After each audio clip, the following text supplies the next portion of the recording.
তখন আমরা প্রাইমারি স্কুলে পড়ি। হুম, তখন আমরা আমাদের এরিয়াতে আমরা হাঁস পালতাম। হাঁসের খাবারের জন্য আমরা শামুক টোকাইতে যাইতাম বিলের ভিতরে। তাই আমরা এই শামুক টোকাইতে যেতাম। তখন আবার আমাদের এরিয়াতে এই বাদামের চাষ হইতো। তাই বাদামও উঠানোর সময় হয়ে গেছে, উঠাইছে বাদাম। তাই আমরা, আমার বড় ভাই, আমি, তারপর আমাদের বাসার পাশের আরও ওরা দুই ভাই, আর ওই যার সাথে ঘটছে ঘটনা ওরা দুই বোন, এই কয়েকজন মিলে আমরা আর কি শামুক টোকাইতে যাব আর কি, এই করলাম, মনস্থির করলাম। আর যাওয়ার সময় ওই বাদাম আর কি উঠাইছে, দেখতেছি দুই একটা বাদাম আর কি পড়ে আছে, ওগুলো আমরা কাঁচাই খাইতে লাগলাম। তারপর কিছু ওই যে যারা বাদাম তো আর কি চাষ করছে ওনারা বলছে যে কাঁচা বাদাম খাইও না, এটাতে পেট খারাপ হবে। তারপরে আমরা তারপরও খাইলাম, তারপর খাইয়া আমরা বিলের ভিতরে চলে গেলাম বা এই শামুক কুড়াইলাম। তারপরে হঠাৎ করে বললো যে আমাদেরই প্রোগ্রাম ছিল আমরা এক পুকুরে আর কি গোসল করে আসব, একটা বড় পুকুর আছে, ওই পুকুরে গোসল করে আসবো। ওরাও বলছে যে আজকে ইচ্ছা মতো গোসল করবো ওই জায়গায়। তখন আমাদের শামুক কুড়ানো হয়ে গেছে।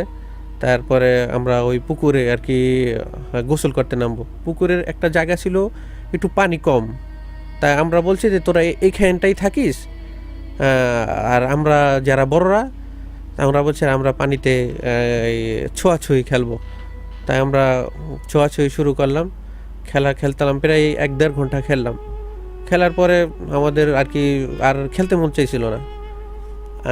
তখন আর কি খেলতে মন চাইছিল না, তখন আমরা আইসা পড়বো আর কি। তখন হঠাৎ করে খেয়াল হইলো যে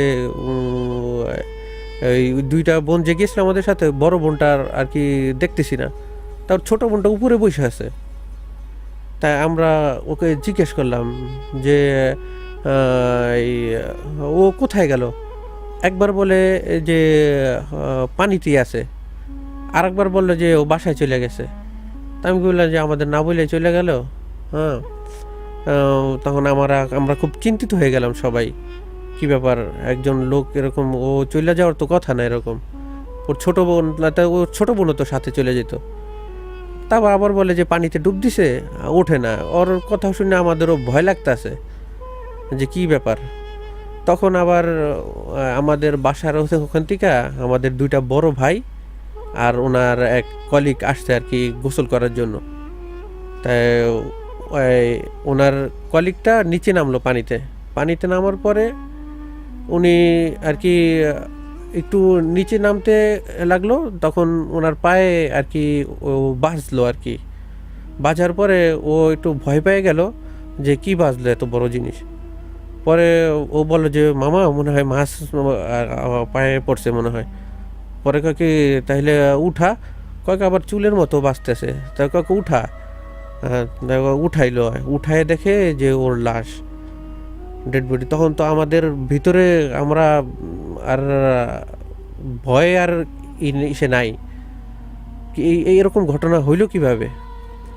পরবর্তীতে আর কি তারপর ওই বড় ভাইটা করছে কি, ওরে মাথায় নিয়ে আর কি ঝুলাইতে আমাদের বাড়ির দিকে আসলো। আর আমরা তো কান্নাকাটি করতে ওনার পিছনে বাসায় আসলাম। বাসায় আসার পরে কি কান্নাকাটি, ওর আর মুখ দিয়া ওই যে আমরা বাদাম খাইছি ওগুলা বাহির হইতে লাগলো।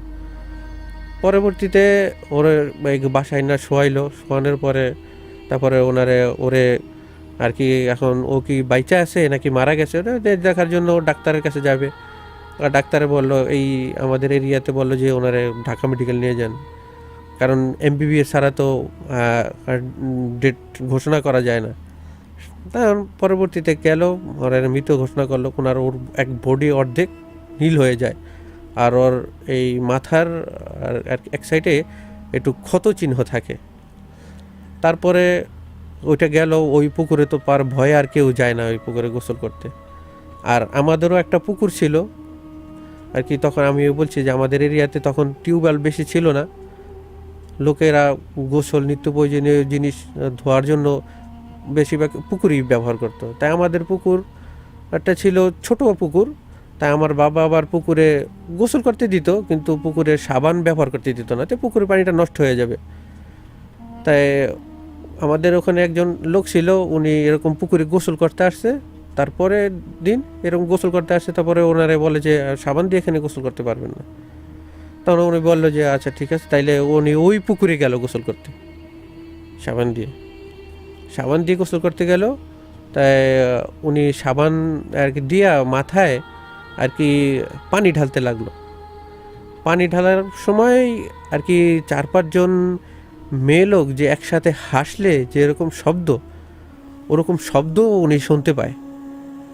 শব্দ শোনার পর উনি ভয় পায়, তা উনি তাড়াহুড়া করে ওখান থেকে চলে আসে। এটা আসার পরে এটা আমার বাবার কাছে বলে যে এরকম এরকম ঘটনা। আর ওখান দিয়া আমাদের বাসার যে আমরা যে পাড়াপড়শি 2টা ভাই যে আমাদের সাথে গোসল করতে গেছিল, ওনার বাবাও আর কি আর্মিতে চাকরি করতো, তখন কর্মরত ছিল। উনি প্রায় রাত বিরাত ওই রাস্তা দিয়ে আর কি ওই আর কি স্টেডিয়ামের রোড, তো তখন রাস্তা ঘুরে আসতে অনেক সময় লাগতো। আর ওখানে আর কি আর আর সোজাসুজি যদি ওই বিলের মধ্যে দিয়ে আসতো, তাইলে খুব তাড়াতাড়ি করে উনি আসতে পারতো। তাই উনি ওই বিলের মধ্যে দিয়ে আসতো।